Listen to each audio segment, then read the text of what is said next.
Selamat pagi menjelang siang. Saudara-saudara sekalian yang sempat atau dapat menjangkau siaran langsung ini, satu atau dua orang saja, saya bersyukur.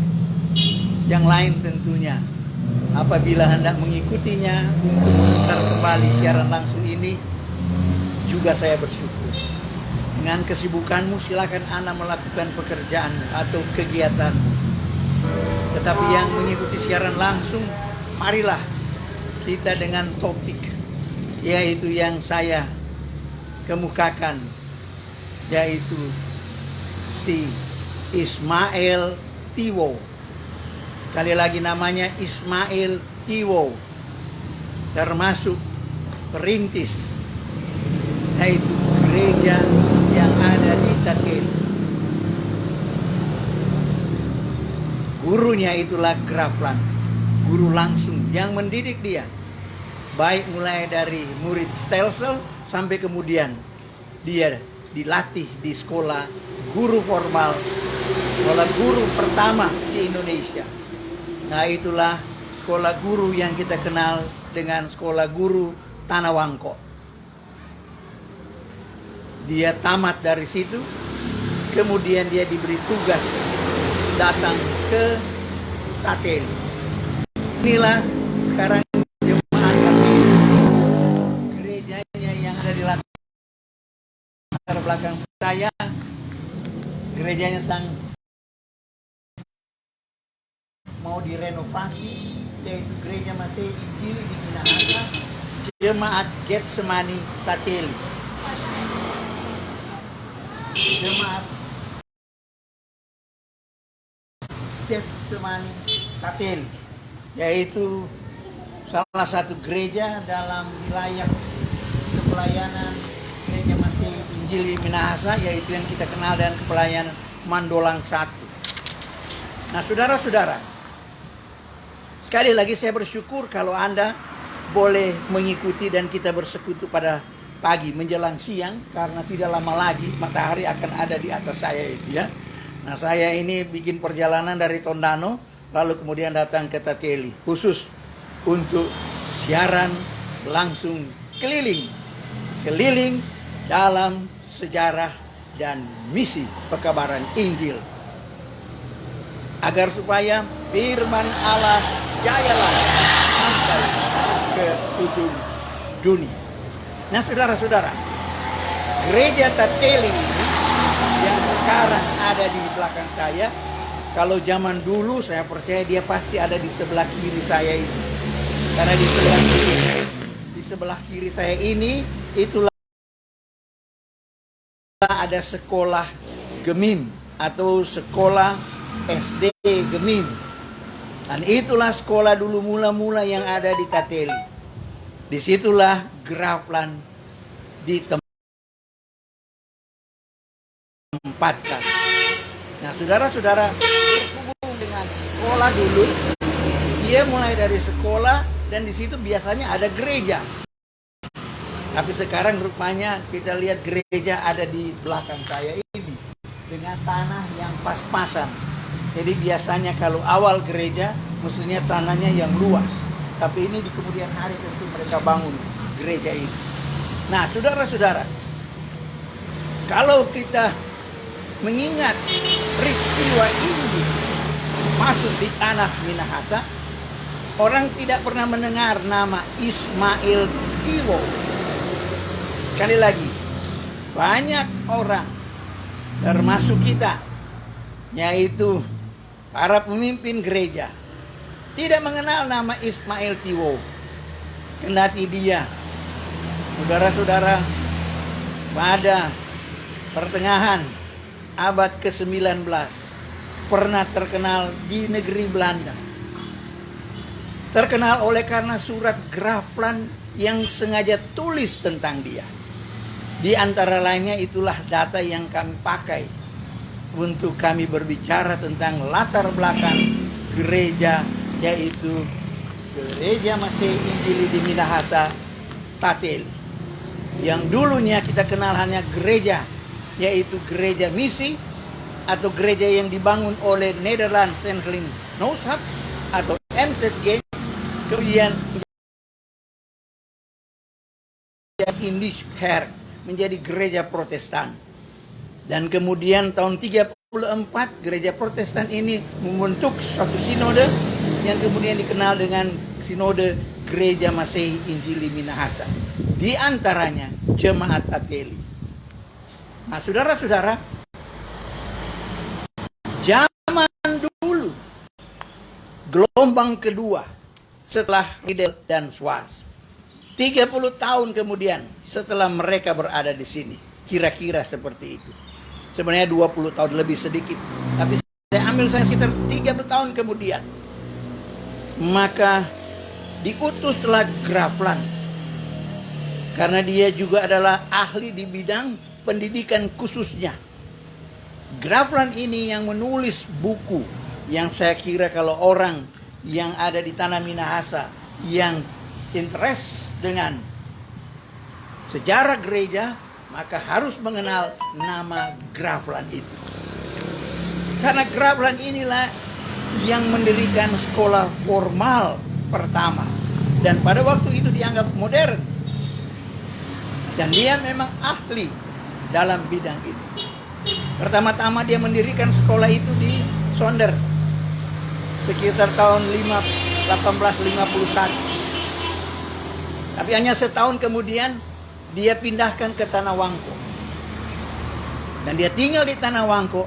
Dan dari sana dia mulai mendidik, yaitu murid-muridnya. Kita akan bicarakan lain waktu soal sekolah di Tanah Wangko, yaitu yang kita kenal dulu dengan sebutan Quake School. Jadi sekolah pendidikan guru. Di sana materinya yang terutama materi Injil, tetapi dilengkapi dengan sebagian juga adalah materi tentang bagaimana cara mengajar atau metode yang sudah ada berjalan di Eropa tentang pendidikan. Dari situlah Grafland mau terapkan di tanah Minahasa. Dan itulah sekolah guru pertama di Indonesia yang sangat terkenal. Dan oleh karena itu dari sekolah guru itu dia harus membuat satu tulisan-tulisan, cetakan-cetakan. Maka itu surat kabar pertama yang muncul adalah surat kabarnya Grafland. Itu di Indonesia surat kabar pertama. Tapi kita tidak bicara itu, kita bicara sekali tentang bagaimana ia mendapatkan seorang murid yang disebut dengan Ismail Tiwow. Ismail Tiwow ini adalah anak yang lahir di Tanah Wangko. Dia orang asli Ranowangko Tondano. Tanah Wangko. Minta maaf, saya orang Tondano, saya sebut Tondano. Istri saya orang Ranowangko, ya, si Christine Lengkong ini. Familinya juga berfamilia dengan Tiwow. Nah, saudara-saudara, si Ismail Tiwow ini orang yang berpotensi. Maka itu dia mau bersekolah. Maka dia pergi sekolah sampai ke Amura untuk memulai sekolah dasarnya. Tetapi di sana kemudian dia sedikit mengalami hambatan, sehingga dia kembali ke Tanah Wangko. Bertemulah dia dengan Grafland. Saudara-saudara, lalu Grafland mengincar karena melihat tentang potensi daripada anak ini. Grafland pertama mendidik dia, yaitu dengan cara di rumah Grafland sendiri di Tanah Wangko. Grafland mulai mengajar dia secara praksis bagaimana mendengar dan bagaimana mengikut Grafland, terutama ketika Grafland memberi perhatian ke Lemo. Di Lemo, Grafland mulai mengadakan penginjilan, pendekatan kepada masyarakat Lemo. Ketika masyarakat Lemo juga sudah banyak yang tertarik, Grafland yang pusat pekerjaannya ada di Tanah Wangko sebagai pemimpin sekolah yang baru didirikannya itu, ya, maka kemudian ia menempatkan anak murid, yaitu murid stelselnya, murid yang diajar di rumahnya ini, untuk pergi ke Lemo. Dan karena itu si Ismail Tiwo ini dia tinggal di Lemo. Tapi Grafland minta dia dalam seminggu 3 kali dia harus datang untuk menambah terus mengisi ilmu tentang misi, ilmu tentang yaitu Alkitab. Maka dia harus 3 kali seminggu datang kepada Grafland di Tanah Wangko. Dan itu yang dilakukannya. Jadi 3 kali seminggu dia harus jalan kaki ya, Tanah Wangko Lemo. Sekitar 6 kilometer jarak antara Tanah Wangko dan Lemo. Dan itu yang ditempuh oleh Grafland, oleh Ismail Tiwo maksud saya. Maaf. Jadi saudara-saudara, dia begitu giat. Di satu pihak dia sudah diberikan tanggung jawab untuk menggantikan Grafland di Lemo. Di pihak lain dia harus datang duduk bersama ada murid-murid yang sedang dididik secara formal oleh Grafland di Tanah Wangko. Oh, kita putus cerita di Tanah Wangko. Kemudian ketika dia selesai sekolah, dia selesai di sekolah guru formal, daerah pantai barat yang sudah pernah dengar Injil, kemudian mulai suam-suam kuku. Sekali lagi, mulai suam-suam kuku. Orang Belanda yang ada di Manado, orang Belanda yang ada di Amurang, mereka bekerja tetapi dalam catatan. Kalau Anda baca bukunya Ragi Cerita, tentu Anda akan tahu bagaimana sikap kebanyakan orang Belanda ketika datang ke Manado dan Likupang dan Tanah Wangko dan ke Amurang. Bisnis yang lebih banyak mereka terapkan, terutama di bidang pertanian. Nah, saudara-saudara, mereka tidak banyak memperhatikan soal bagaimana masyarakat yang sudah kehausan akan Injil. Mereka tidak memperhatikan. Tapi setelah residen Peter Mark, kemudian ada satu residen yang tertarik juga dengan Injil, namanya Residen Jansen. Pada waktu itu Jansen ini residen, dia orang Belanda, tapi dia masih tertarik dengan Injil dan tanggung jawab bagaimana tanah Minahasa ini lebih harus dikembangkan supaya Injil lebih berbuah di sini. Maka dia minta kepada Grafland, adakah engkau murid yang dapat menangani di daerah Tateli, di pantai barat ini, dekat sekali dengan Tanah Wangko? Tempatkanlah salah satu guru di sana. Karena biasanya guru itu dikenal dengan bukan saja guru yaitu pelajaran yang umum, tetapi juga dikenal dengan guru Injil. Karena guru itu juga memprioritaskan tentang pemberitaan Injil, memenangkan sebanyak mungkin masyarakat yang belum menerima Injil. Oh, kebetulan waktu itu dia punya murid yang dia andalkan, murid yang dia tahu persis kemampuan, murid yang pernah dia tulis, dan itu menjadi sedikit boleh dikatakan menjadi buah bibir orang Belanda, terutama di kalangan gereja NHK, gereja Nederland Hervormd Kerk. Dan itu sebabnya ada majalahnya. Maka dia menyatakan kepada si Tiwo ini memiliki prestasi dan kemampuan di atas rata-rata dari semua lehteng, dan bukan cuma satu lehteng, semua yang dia sedang dididik oleh Grafland. Malah dia yang sangat tertarik. Mestinya dia menghasilkan buku. Cuma sayang catatan Grafland itu menurut catatan yang kami baca itu hilang. Karena ketika dia berdiskusi dengan Grafland, karena hampir setiap kali ada pertemuan, ada kelas, dia membuat ringkasan sendiri.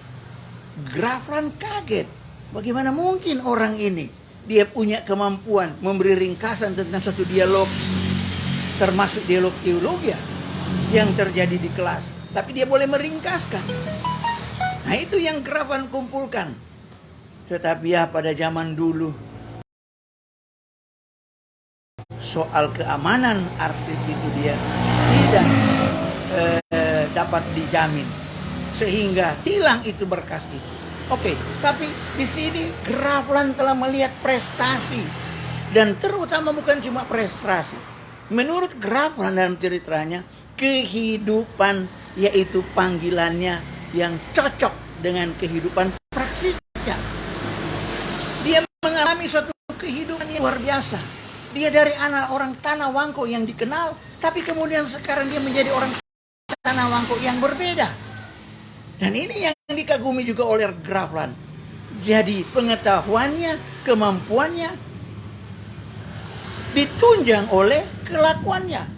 Kelakuannya yang telah berubah.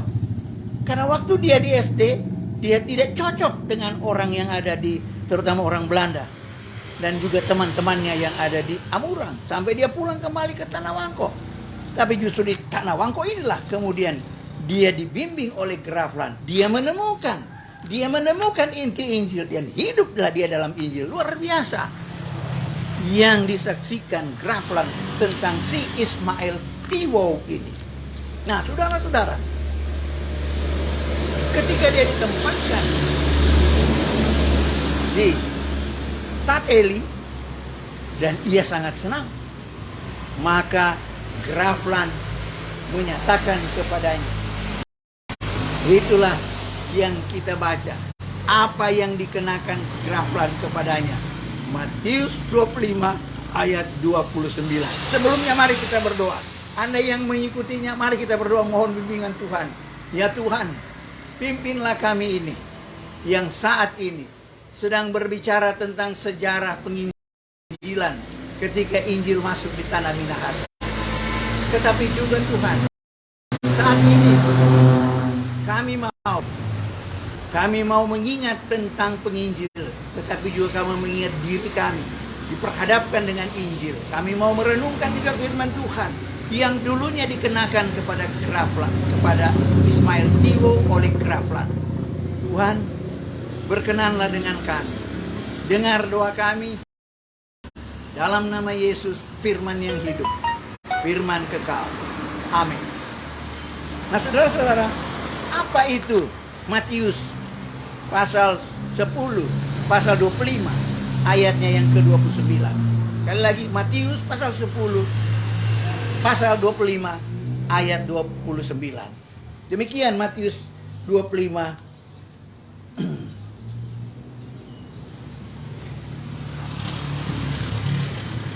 ayat 29.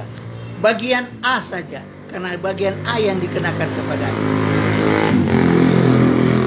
Sebab itu, ambil, karena setiap orang yang mempunyai, kepadanya akan diberi, sehingga ia berkelimpahan.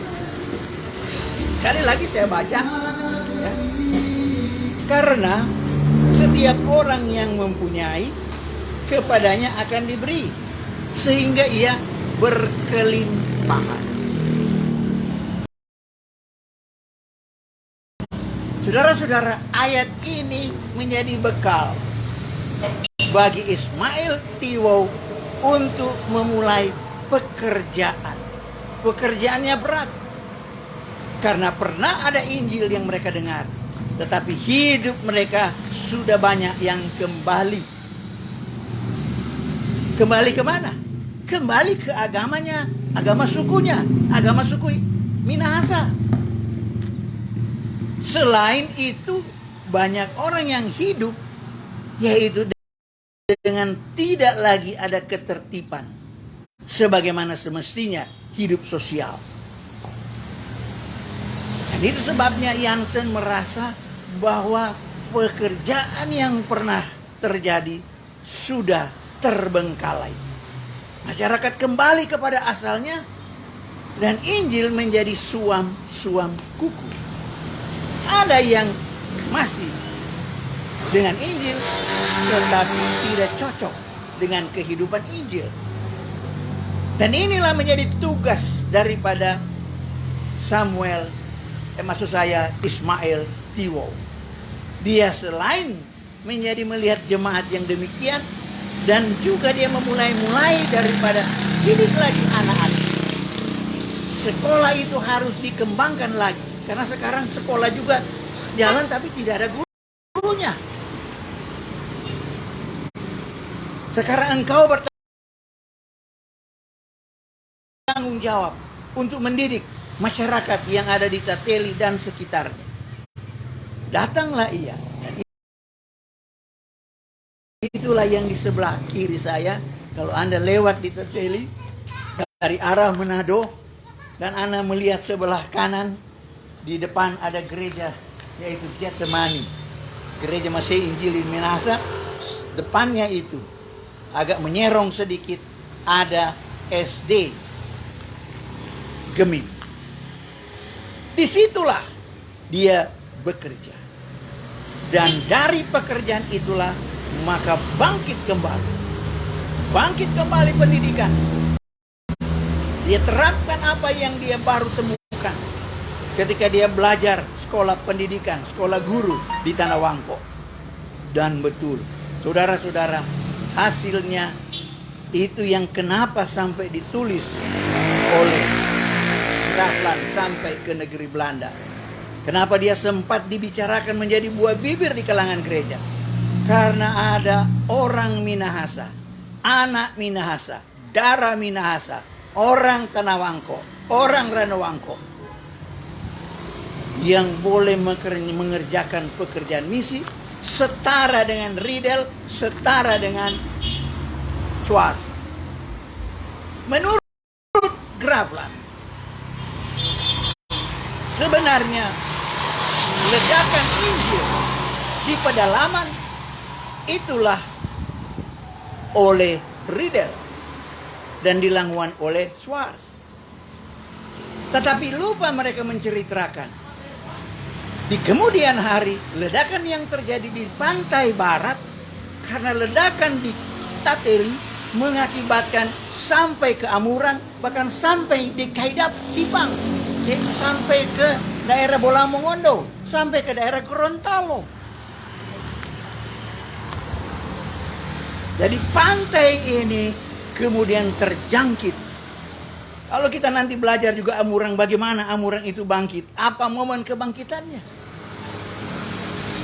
Saudara-saudara, itulah yang Grafland tulis, bahwa ledakan Injil, the booming of the gospel, not just in Tondano and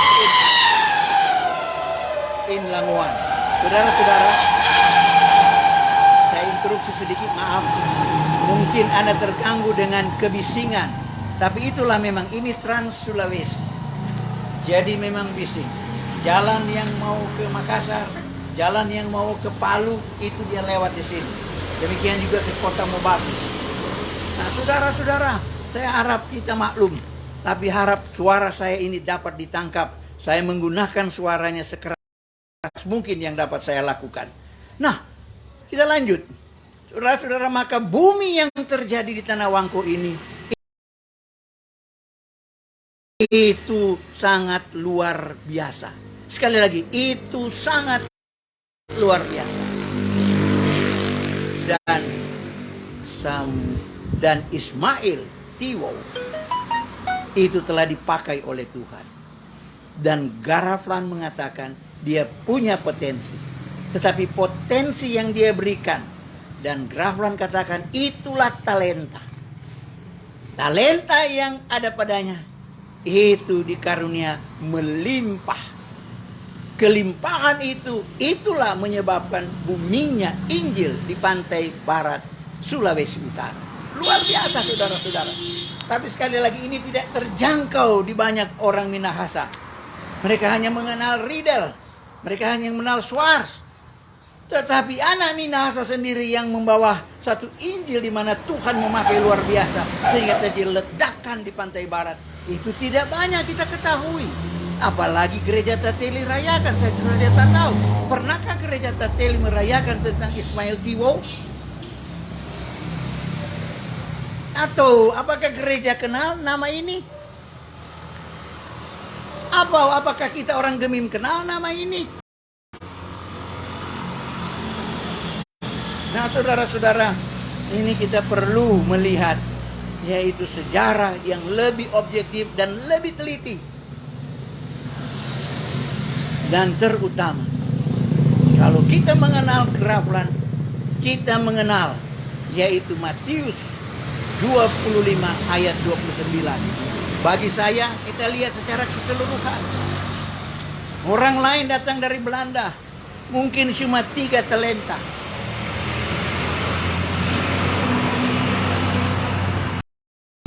Maksudnya 5 talenta. Karena yang diperumpamakan 2, 1,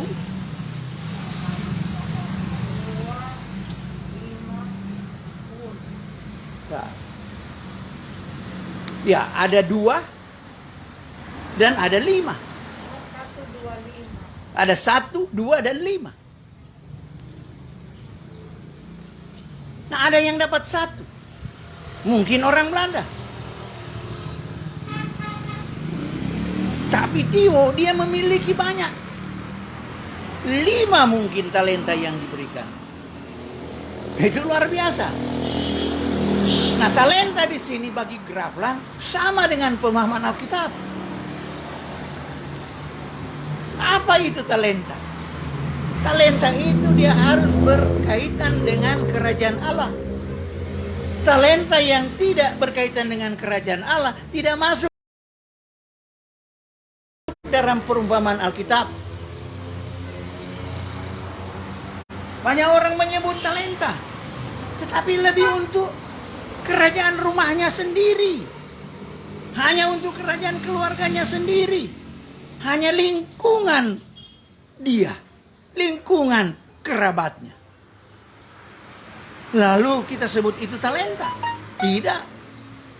Anda lihat, kalau Anda baca di dalam Matius, khususnya pasal 25, perumpamaan talenta itu tentang perumpamaan bagaimana kerajaan Allah diberi tanggung jawab kepada manusia untuk dikembangkan. Kerajaan Allah dan talenta itu berhubungan dengan misi, bukan berhubungan dengan keuntungan pribadimu, bukan berhubungan dengan keadaan makananmu atau kepopuleritasanmu. Tidak. Banyak orang dapat talenta untuk apa? Supaya populer. Banyak orang bilang, oh ini saya dapat talenta supaya apa? Jadi pemimpin. Pemimpin mana? Bukan pemimpin gereja. Tapi pemimpin apa? Kalau juga pemimpin gereja, tapi bukan untuk kerajaan Allah. Tapi untuk apa? Untuk dia barangkali. Untuk keluarganya barangkali. Untuk kelompoknya barangkali. Di sini orang salah menafsirkan tentang talenta. Talenta itu berhubungan sekali lagi dan saya tegaskan pengembangan kerajaan Allah di bumi. Talenta itu adalah berbicara misi, misi gereja, misi Kristus. Itulah yang dimiliki oleh yang kita kenal dengan Ismail Tiwo, si anak Ranowangko, orang Tanah Wangko. Grafland dengan pemahaman yang tepat dan benar tentang talenta mengenakan kepadanya, yaitu bahwa ia yang mempunyai maka akan diberi lebih dan berkelimpahan. Adakah engkau talenta ini? Atau talenta yang engkau pahami bukan lagi dalam kaitan dengan kerajaan Allah? Kita perlu introspeksi. Tapi kita kembali kepada gereja. Nah saudara, Anda lihat, saya buka kembali lagi. Inilah gereja Getsemani Tateli dari gereja Masehi Injili di Minahasa. Yang dahulu kala yang saya sebut tadi yang kita sudah dengar, bahwa Injil awalnya 30 tahun sekitar itu, atau 25 tahun lah tepatnya setelah Riedel, maka pengembangan di pantai barat Sulawesi Utara itu dikenal mulai daripada namanya Ismail Iwo. Maka sampai saat ini Anda lihatlah gereja yang sedang direnovasi. Sampai saat ini Anda perhatikan gereja hasil Ismail Iwo oleh kerja kepadanya lambang sekali gereja ini. Sayang saya tidak dapat memperlihatkan sekolah SD yang ada di sebelah. Ya, saya tidak akan dapat memperlihatkan. Tetapi inilah sejarahnya yang harus terutama orang Tateli ketahui. Bahkan warga gereja Masih Injil di Minahasa. Bahkan semua gereja. Karena kalau kita berbicara gereja di Tanah Minahasa, dulunya kita mulai dari satu misi. Itulah misi yang dibawa oleh mereka yang disebut dengan himpunan daripada Nederland Zendeling Genootschap, atau disingkat menjadi NZG. Mereka dulu yang memiliki sekolah-sekolah yang ada di Tanah Minahasa. Mereka yang memiliki gereja-gereja yang ada di Tanah Minahasa. Semoga ini menjadi perhatian sejarah untuk mengingat, yaitu para tokoh iman, para pemuka iman menjadi contoh bagi kita. Dan kita telah merenungkan firman Tuhan, makna sesungguhnya daripada Matius 25. Seperti yang dikutip oleh Grafland untuk Ismail Iwo dalam Matius 25 ayat 29. Kiranya itu juga menjadi bagian. Maka Tuhan memberkati engkau. Salam dari depan gereja, gedung gereja di Tateli. Kiranya firman Allah ini akan jayalah sampai ke ujung dunia. Terima kasih.